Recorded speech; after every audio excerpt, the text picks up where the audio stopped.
Bismillahirrahmanirrahim. Assalamualaikum warahmatullahi wabarakatuh. Alhamdulillahirabbil alamin wa bihi nasta'inu ala umuri dunya waddin. Terima kasih sebelumnya kepada adik-adik yang telah berpartisipasi dalam pembelajaran hari ini. Semoga kita dalam keadaan sehat walafiat hari ini. Oke, hari ini kita akan belajar tentang trigonometri. Semoga semuanya bisa mengikuti pelajaran hari ini dari awal sampai akhir ya. Hari ini kita akan belajar bagaimana menyelesaikan masalah kontekstual yang berkaitan dengan perbandingan trigonometri pada segitiga siku-siku.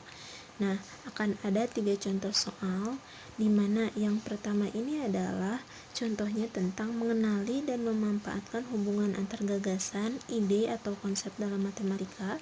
Yang kedua, memahami gagasan, ide atau konsep dalam matematika.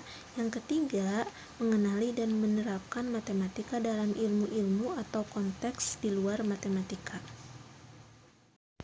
Kita coba masuk ke dalam contoh yang pertama.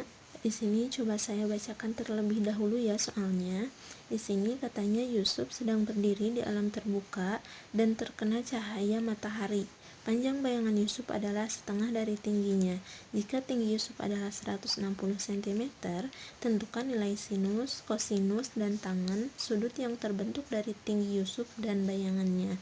Nah, di sini diketahui tinggi Yusuf itu 160 cm dan panjang bayangannya adalah setengah dari tingginya. Yang ditanyakan sinus, kosinus, dan tangen. Nah, maka ini pasti segitiganya adalah segitiga siku-siku. Oke, sekarang kita coba selesaikan. Tadi kita tulis ketahuinya. Tadi kita ketahui tinggi Yusuf itu adalah 160 cm dan panjang bayangan Yusuf adalah setengah dari tingginya. Maka panjang bayangan Yusuf kita bisa cari dengan mengkalikan setengah ini dengan tingginya yaitu 160. Maka setengah dikali 160 adalah 80. Satuannya adalah cm. Maka panjang bayangan Yusuf ini adalah 80 cm. Coba kita ilustrasikan ke dalam gambar. Tadi ditanyakannya sinus, kosinus, dan tangen ya. Oke, kita ilustrasi ke dalam gambar. Ini coba gambar ini adalah Yusuf misalkan. Nah, maka kita bisa bentuk segitiga siku-sikunya. Nah, panah ini adalah panjang tinggi Yusuf yang tadi adalah 160 cm. Kita buat titik A, B, dan juga C. Nah, titik BC ini tingginya adalah 160 cm dan panjang AB ini bayangannya adalah 80 cm. Nah, karena kita akan mencari sinus, kosinus, dan tangen, maka semua sisi itu harus diketahui. Sisi AB, sisi BC, termasuk sisi AC ini. Nah, sisi AC ini belum diketahui, kita cari. Nah, karena ini sisi miring, kita bisa gunakan teorema Pythagoras untuk mencari sisi AC. Oke, lanjut. Untuk mencari teorema Pythagoras, ini sudah dipelajari di SMP ya. Nah, sisi AC, maka rumusnya ini AC kuadrat sama dengan AB kuadrat ditambah BC kuadrat. Maka kita bisa urai kembali. AC yang di sebelah kiri ini kita bisa hilangkan kuadratnya dengan mengakarkan yang di sebelah kanan, maka akan menjadi AC sama dengan akar AB kuadrat ditambah BC kuadrat. Oke, selanjutnya kita masukkan nilai AB dan juga BC yang telah diketahui. Nah, tadi AB ini adalah 80 cm dan BC ini adalah 160 cm, maka 80 kuadrat ditambah 160 kuadrat diakarkan ya, maka akan menjadi 32.000. Akar dari 32.000 ini adalah 80 akar 5. Maka sisi AC kita sudah dapatkan, hasilnya adalah 80 akar 5. Oke, kita belum selesai sampai sini karena yang ditanyakan adalah sinus, kosinus, dan juga tangen. Oke, kita cari sinus terlebih dahulu ya. Nah, untuk rumus sin cos tangen ini cukup mudah, kalian mengingatnya dengan seperti ini. Sin demi, kosami, tan desa, di mana sin demi depan per miring rumusnya. Oke. Sin depan per miring. Sudutnya adalah alfa yang ini. Oke, depannya mana? Depannya adalah ini, yang 160. Miringnya adalah AC, yang mana nilainya adalah ini, yang kita cari 80 akar 5. Maka kita bisa selesaikan 160 dibagi 80 akar 5. Oke, kita kalikan dengan penyebutnya untuk lebih menjederhanakannya. Oke, 160 dikali 80 akar 5, 80 akar 5 dikali 80 akar 5, hasilnya adalah 2 akar 5 per 5. Selanjutnya kita cari nilai kosinusnya. Nah, tadi rumus kosinus adalah kosami, samping per miring. Oke, sampingnya tadi adalah 80 cm dari sudut ini, sudut alfa, dan miringnya adalah ini AC, yang mana nilainya adalah 80 akar 5. Oke, kita masukkan 80 per 80 akar 5. Kita coba sederhanakan lagi dengan mengkalikan semua ruas dengan penyebutnya. Jadi 80 dikali 80 akar 5 dan juga 80 akar 5 dikali 80 akar 5. Maka hasilnya adalah akar 5 per 5. Yang terakhir kita cari nilai tangan. Oke, rumus tangan ini adalah tandesa, depan per samping. Oke, depannya mana? Depannya adalah 160 dan sampingnya adalah yang ini, 80 cm. Maka 160 per 80 atau 160 dibagi 80 hasilnya adalah 2. Oke, sekarang kita sudah dapat nilai sinus, kosinus, dan juga tangan. Kita tarik kesimpulan. Jadi nilai sinus alfa itu tadi adalah 2 akar 5 per 5, kosinus alfa adalah akar 5 per 5, dan tangan alfa adalah 2. Selanjutnya kita coba masuk ke dalam contoh yang kedua. Di sini ada contoh di daerah pedesaan yang jauh dari bandar udara. Kebiasaan anak-anak jika melihat dan mendengar pesawat udara yang sedang melintas perkampungan mereka. Di sini ada Andri yang mengamati pesawat udara yang terbang dengan ketinggian 20 km. Dengan sudut elevasi pengamat terhadap pesawat adalah θ. Maka tentukan jarak pengamat ke pesawat jika θ adalah 240 derajat. Oke, sudut elevasi ini adalah sudut miring ke atas, maka kita bisa gunakan segitiga siku-siku untuk mencarinya, dan θ di sini adalah sebagai sudut yang ada pada segitiga siku-sikunya nanti. Oke, coba kita selesaikan ya. Tadi diketahui, ketinggian pesawat adalah 20 km dan sudut θ-nya adalah 240 derajat. Yang ditanyakan adalah jarak pengamat ke pesawat, atau jarak pengamat ke pesawat ini adalah tadi sudut elevasi, di mana sudut elevasi ini adalah sudut miring ke atas. Maka coba kita ilustrasikan ke dalam gambar. Maka akan seperti ini. Di sini ada Andri yang ini. Di sini pesawatnya, ini miringnya adalah jarak pengamat ke pesawat. Ini yang akan kita cari, yaitu sisi BC-nya, dan ini adalah sudut θ-nya. Oke. Kalau tadi kita cari semua sisi untuk menentukan nilai sinus, kosinus, dan tangan, kita sekarang tidak perlu mencari semua sisinya, tapi kita tentukan apa yang bisa kita gunakan, apakah itu sinus, kosinus, dan atau tangan untuk mencari yang ini, jarak pengamat ke pesawatnya. Oke, kira-kira menggunakan apa nih? Ya benar, menggunakan sinus.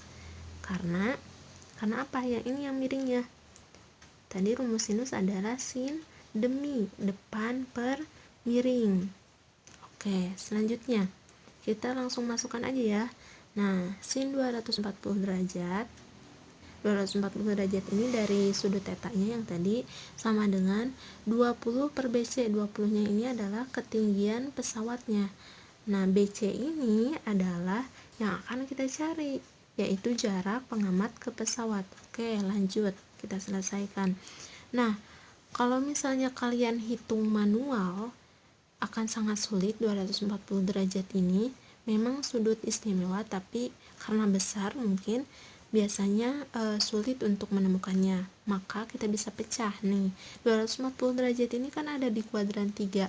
Kuadran 3 ini dimulai dari 180 derajat. Maka kita bisa cari 180 derajat ini ditambah berapa supaya hasilnya adalah 240.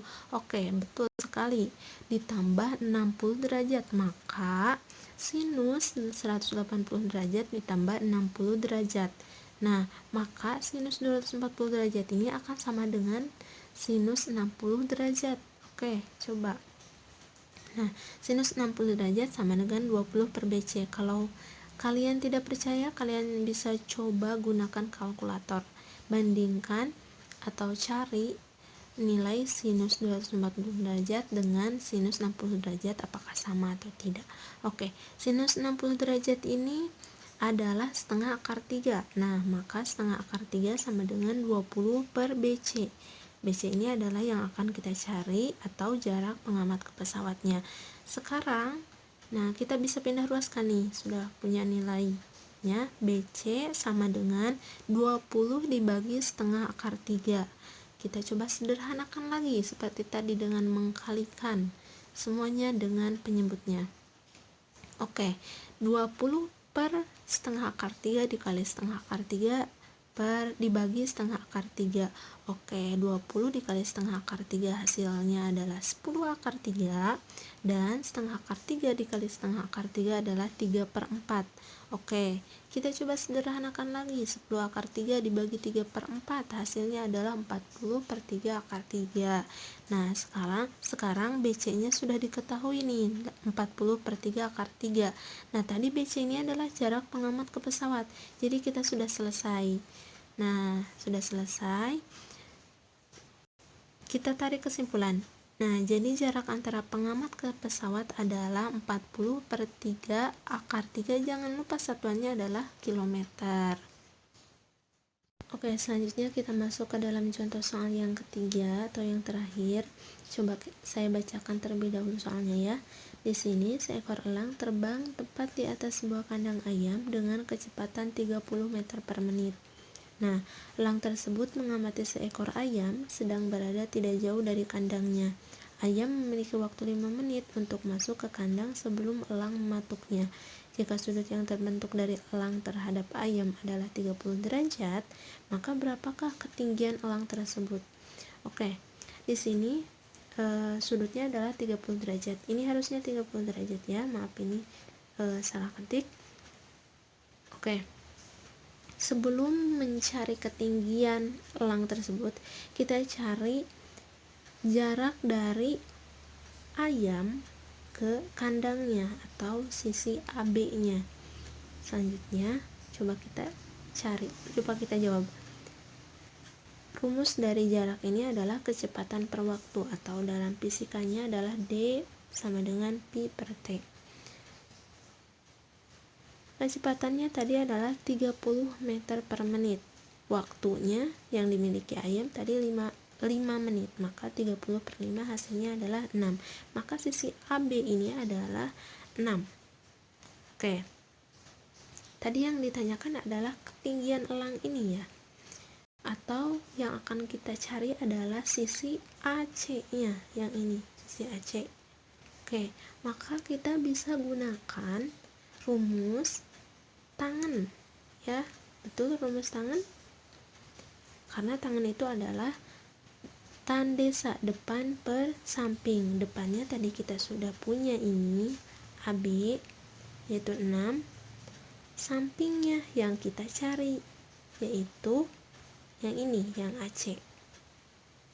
Oke, lanjut.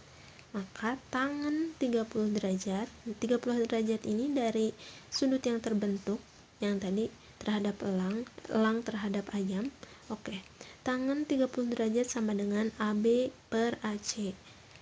AB nya tadi sudah diketahui 6. Selanjutnya, tangan 30 derajat ini berapa? Oke, tangan 30 derajat adalah 1 per 3 akar 3 sama dengan AB-nya tadi adalah 6. Maka, kita bisa pindah ruaskan. AC sama dengan 6 dibagi 1 per 3 akar 3. Maka kita bisa kali untuk menyederhanakannya, kita kali dengan penyebutnya. Maka 6/1/3 akar 3 dikali 1/3 akar 3 per 1/3 akar 3. Oke, hasilnya adalah 6 akar 3. Jadi AC ini adalah 6/3 akar 3, di mana AC ini merupakan ketinggian elang tersebut. Nah, kita sekarang tarik kesimpulan. Jadi ketinggian elang tersebut adalah 6/3 akar 3. 6 akar 3, maaf, satuannya adalah meter. Mungkin itu saja untuk pembelajaran hari ini. Oke, terima kasih ya atas perhatiannya. Semoga hari ini kita bisa mendapatkan ilmu yang bermanfaat dan juga berkah. Amin ya Allah ya rabbal alamin. Oke, semangat selalu ya belajarnya, dan jangan lupa untuk jaga kesehatan juga. Akhirul kalam, wassalamualaikum warahmatullahi wabarakatuh.